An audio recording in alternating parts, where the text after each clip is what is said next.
Welcome friends, বহু প্রতীক্ষিত ABTA test paper 2023-24 HS পেয়েছি অনেক কষ্টে। চলো শুরু করি।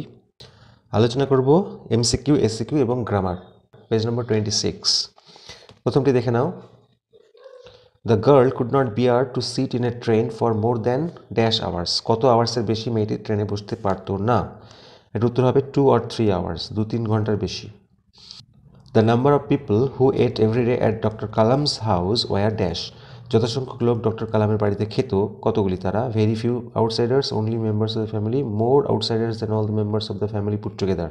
এই অ্যান্সারটা সঠিক হবে, অর্থাৎ পরিবারে যত লোক একত্রিত করে হয় তার থেকেও বেশি বাইরের লোক খেত।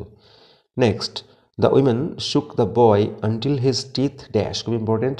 মহিলাটি ছেলেটিকে ধরে ঝাঁকাতে লাগলো যতক্ষণ না সে কী করলো, তার দাঁতগুলো কী হলো, খটখট করতে লাগলো, অর্থাৎ র্যাটেলড। সিইং দ্য জার, জারকে দেখে দ্য হারমিট কী করলো, খুবই গুরুত্বপূর্ণ, কী করলো, এটা হবে greeted him and went on digging. সঠিকভাবে না পড়লে পারবে না। তাকে অভ্যর্থনা করলো এবং খোঁড়া চালিয়ে গেল। And then it is done, তারপরে এটা করা হয়। The word it refers to, it বলতে কী বোঝানো হয়েছে? Hacking, chopping, twisting, killing. বন্ধুরা, এখানে ইট বলতে বোঝানো হয়েছে গাছ কাটা, হত্যা করার কাজটিকে, অর্থাৎ killing. In the expression they feel the hollow full of light, এখানে হলো কি সাজেস্ট করছে? হলো মানে শূন্যস্থান, তাহলে শূন্যস্থান বলতে এখানে বলা হয়েছে বন্ধুরা ভ্যালিকে, দ্য ভ্যালি। খুব ভালো প্রশ্নের একটা, বোধহয় প্রায় পেজে রয়েছে। The rhyme scheme of the first quatrain of shall I compare thee is dash. আচ্ছা, রাইম স্কিম মানে যে ছন্দটা আছে প্রথম যে স্ট্যান্ডায়, প্রথম 4 লাইনে ছন্দটা কি আছে? ছন্দটা আছে A B A B, A B A B. Okay, আরেকটি আছে the birds faint because of dash. পাখিরা মূর্ছা যায়, জ্ঞান হারায় কী কারণে? Summer luxury, the hot sun. তো বুঝতেই পারছো, দ্য হট সান। এবারে চলে আসি ড্রামাতে। I don't want the meadows but I am acting on principle. আমি ওই মিডোজগুলি চাই না, কিন্তু আমি নীতির উপর কাজ করি। এটা বলেছিল কে? এটা বলেছিল লোমোভ, লোমোভ বলেছিল। She is willing, according to Chubukov Natalia is willing to dash. সে ইচ্ছুক। চুবুকভের মতে নাতালিয়া কী করতে ইচ্ছুক? Give away the oxen meadows, accept the guess is better, and the, এটা get married to Lomov.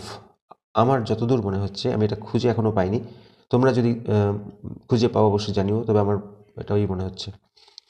Natalia claims that Chubukov had paid dash roubles for squeezer.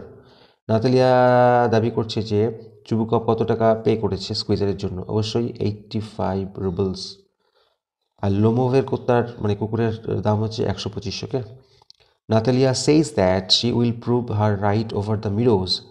আচ্ছা, Natalia প্রমাণ করবে যে তার অধিকার মিডোজগুলি মানে গোচরণভূমির ওপরে, সেটা কীভাবে? Going to the court, showing the documents, sending the mowers out to the meadows that very day. এই অপশনটা হবে, অর্থাৎ সেদিনই তার মোয়ার্সদেরকে এই গোচরণভূমিতে পাঠিয়ে প্রমাণ করবে যে সেগুলি তাদের। এই হয়ে গেল বন্ধুরা এমসিকিউ। 1 নম্বর প্রশ্ন, what did the tsar say? Tsar কি বলল? When the bearded man begged for mercy, যখন ওই দাড়িয়ালা লোকটি ক্ষমা চাইল। তাহলে আমরা এখান থেকে লিখব, when the bearded man begged for mercy the tsar said that he did not know him and so he had nothing to forgive him for. টেক্সটে আছে একরকমভাবে, আমাদের যেহেতু ন্যারেশন চেঞ্জ করে করতে হবে তাই এই উত্তরটা হবে। Next, describe the purse that Mrs Bates carried.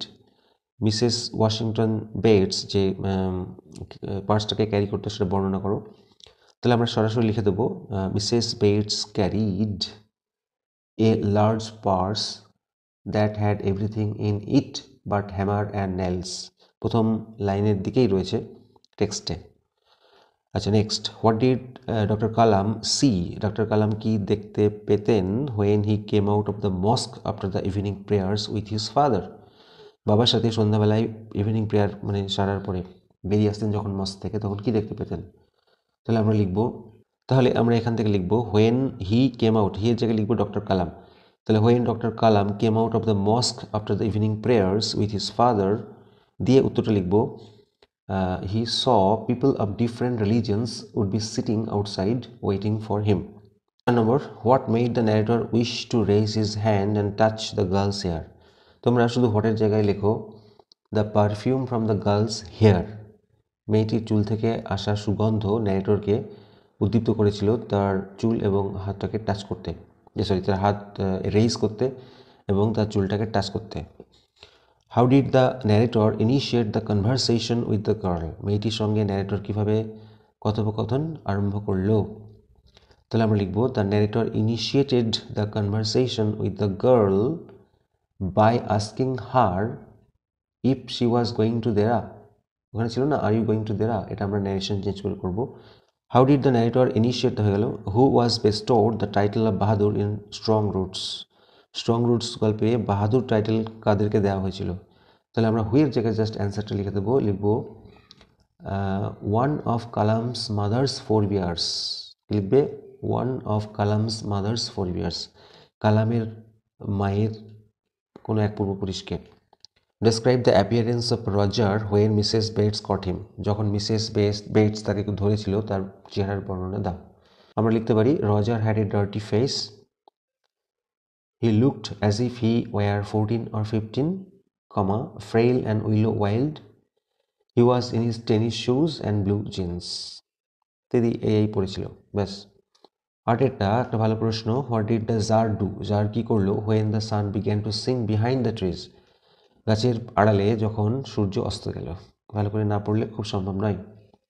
তাহলে আমরা লিখব when the sun began to Singh behind the trees, the tsar stuck the spade into the ground and told the hermit to answer to his questions or he would return home. অর্থাৎ সে তার কোদালটিকে মাটিতে পুঁতে দিল এবং হারমিটকে বলল তার প্রশ্নের উত্তর দিতে, না হলে সে বাড়ি ফিরে যাবে। কবিতায় চলে আসছি। What is the meaning of anchoring earth, anchoring earth বলতে কী বোঝানো হয়েছে? আমরা বলতে পারি anchoring earth refers to the hole in the earth where a tree holds itself firmly, অর্থাৎ মাটির গহ্বর, হোল মানে গর্ত, যেখানে একটি গাছ নিজেকে শক্তভাবে আঁকড়ে থাকে, ধরে থাকে। হি মে ক্যাচ কোল্ড, তার ঠান্ডা লেগে যেতে পারে। Why does the poet fear so, কবি এরকম ভয় পাচ্ছে কেন? আমরা লিখতে পারি the poet fears so because the soldier is lying under the open sky. How is the gold complexion of the sun dimmed, সূর্যের যে বর্ণ সেটা কীভাবে ফিকে হয়ে যায়? তাহলে আমরা লিখব the gold complexion of the sun is dimmed by the clouds.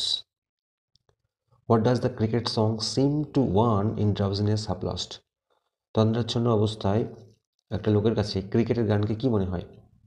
তাহলে আমরা এখান থেকে লিখব the cricket song seems to one in drowsiness half lost the song of the গ্রাসহপার।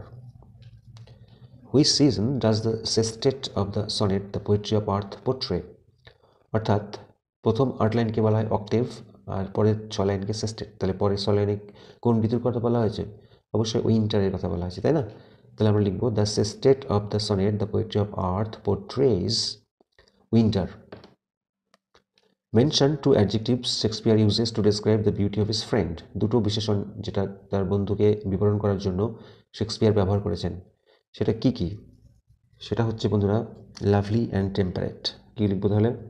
Lovely and temperate, কোটের মধ্যে লাভলি অ্যান্ড টেম্পারেট আর the two adjectives Shakespeare uses to describe the beauty of his friend, ব্যাস।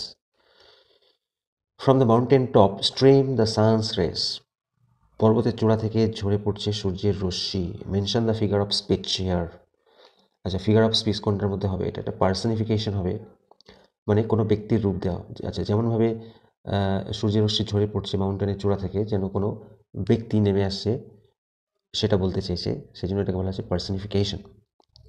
Why is the root called white and wet, উত্তরটা লিখব the root is white because it does not get sunlight and it is wet because it lies in the moisture of the earth.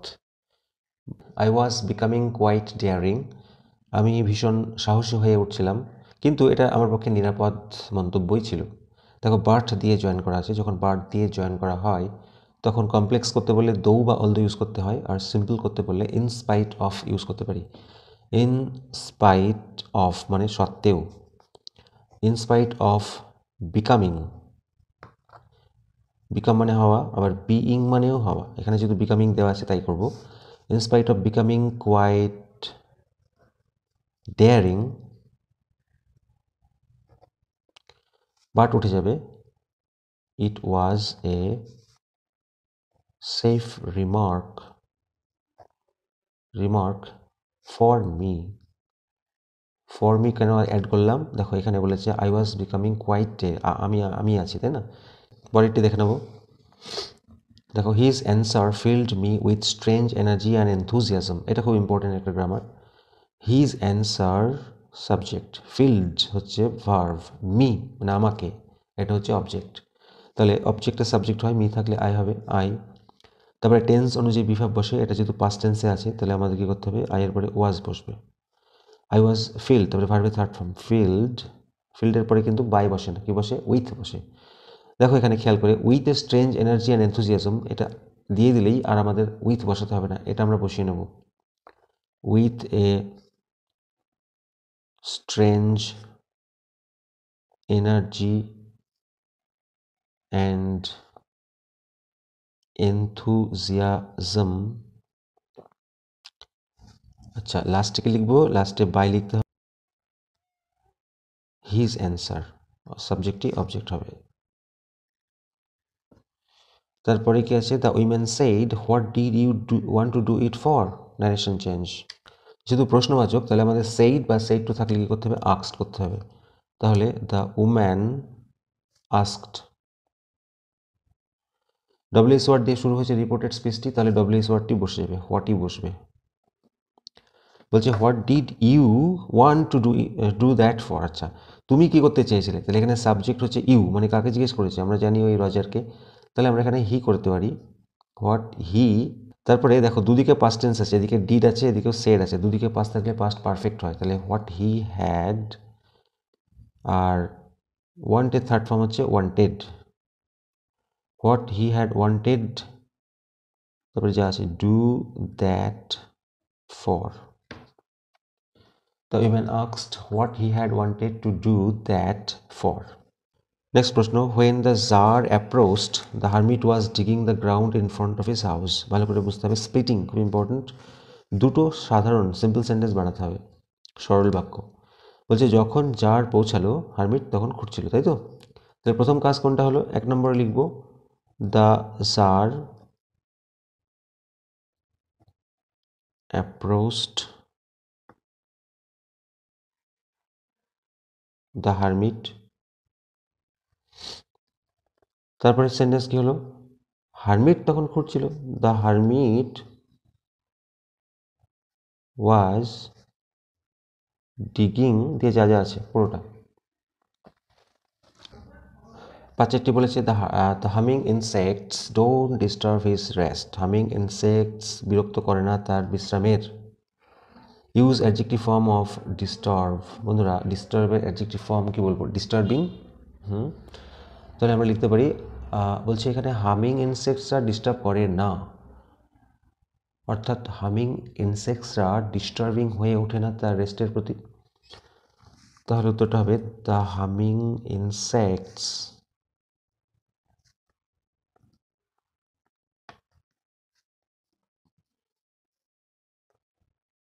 Don't become, মানে হয় না, কি হয় না, disturbing to his rest, তার বিশ্রামের প্রতি, এখানে টু কথাটা ইউজ করতে হবে। তারপর এটা, what a burden to be the father of a grown up daughter. দেখে অত্যন্ত বড় মনে হচ্ছে কিন্তু একেবারেই সোজা। দেখো হোয়াট এ বার্ডেন, এইটুকুনি করে নিলেই হয়ে যাবে, কি বোঝা। তাহলে এইটুকুনিকে আমরা বলতে পারি যে it is a great burden, বিশাল বোঝা। তারপরে বাকি যা আছে বসিয়ে দাও, দিয়ে ফুল স্টপ দেবে। কি বললাম, it is a great burden দিয়ে যা যা আছে ফুল স্টপ দিয়ে দেবে লাস্টে। Fill in the blanks, the water dripping from his face, জল পড়ছিল তার মুখ থেকে। The boy looked at her, লুকের পরে দ্যাটই বসে, appropriate preposition, look at her. আচ্ছা, দেয়ার ওয়াজ এ লং পজ, ঠিক আছে, after he had dried his face and not knowing what else to do. আচ্ছা, যদি দেখো যে কোনো ভার্ব রয়েছে সরাসরি তার আগে টু বসবে, to do. Dried it again, the boy turned around, এই জায়গাটা অনেকের ভুল হবে মনে না থাকলে, যেহেতু টেক্সট থেকে তোমাদের দেবে, ভালো করে টেক্সটগুলো পড়তে হবে। The boy turned around wandering what next, the door was open, he could make a dash for it down the hall, এখানে ফর হবে। একটা জিনিস দেয়, এক নম্বর থাকে, but the jar did not give him the spade and continuing to dig, ভুল আছে এখানে, কী হবে, এটা উত্তর হবে অ্যান্ড কন্টিনিউড টু ডিগ, এটা হবে কন্টিনিউড টু ডিগ। এই ছিল বন্ধুরা ভিডিও, ভালো লাগলে লাইক করো, চ্যানেল সাবস্ক্রাইব করো, থ্যাংক ইউ।